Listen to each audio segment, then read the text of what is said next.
What's up, everyone? Welcome to the Power Play with CJ. I just want to focus in on the possibility of Brian Campbell returning to the Chicago Blackhawks this summer, as the soon-to-be 37-year-old will be a free agent on July 1st. Obviously, Campbell signed that 8-year contract with the Blackhawks and then ended up playing the last 5 of them down in South Florida with the Panthers. But, it's definitely an intriguing situation. Anyone that watched the Blackhawks in the playoffs can tell you, the defense, sucked.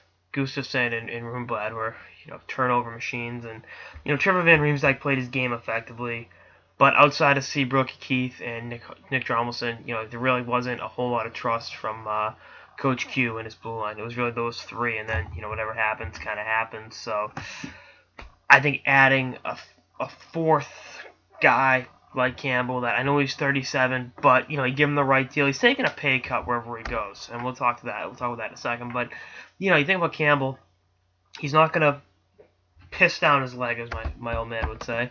He usually says that about NFL quarterbacks, but same thread. And you look at how creative he is with the puck, even at his elder age, and he's not going to put your team in detrimental situations. So if you give him the right contract, I can see him really fitting in well with the Blackhawks and as part of a sequel in Chicago. But we'll see how that works itself out. I think it's going to come down to the Blackhawks and the Panthers, and I think maybe a year ago I would have said, oh, he's definitely going back to Chicago. But you look at how much Florida's improved, how much they're really a team on the rise, and, he's got the ability to be kind of one of the elder statesmen on a young team and play in a market like Lauderdale. I know he said him and his wife are looking at property in South Florida to settle there long term. So, you can play down there. It's obviously, if you like to play golf, pretty good place to play. And then you look at obviously the tax benefits. There's no state income tax in Florida. Illinois state income taxes are, and the city of Chicago's taxes as well are both through the roof. And that's not even a political statement. That's just a financial statement. So we'll see how that shakes itself up for Campbell. But I think it will come down to staying in South Florida with this young nucleus he's kind of grown to be a leader of, or returning to Chicago to try to get one more cup. But think about it.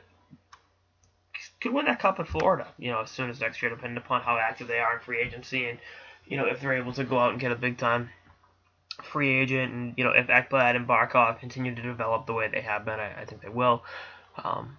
Who's to say Florida doesn't win a cup before Chicago wins their fourth? So I think it's funny, if he were to return to Chicago, you think about the first time he signed there back in 2008. They were the team on the rise. They just missed the playoffs in Kahan Taves' rookie year, and then they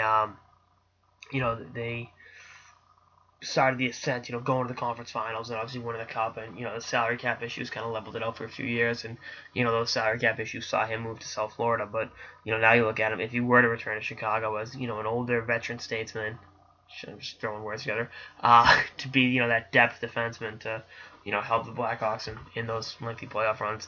Again, at 37, I don't think he's done yet, and we've seen with Jaromir Jagr, there's a fountain of youth in Sunrise, Florida. So we'll see if he's been drinking out of it for the next couple of years. It's funny, Jagger's 7 years older than Campbell. It's weird. Just had to throw it out there. It's math. That's all I got in this episode of the Power Play with CJ. Stay tuned for more episodes throughout the off season, throughout the playoffs, and beyond. Later, guys.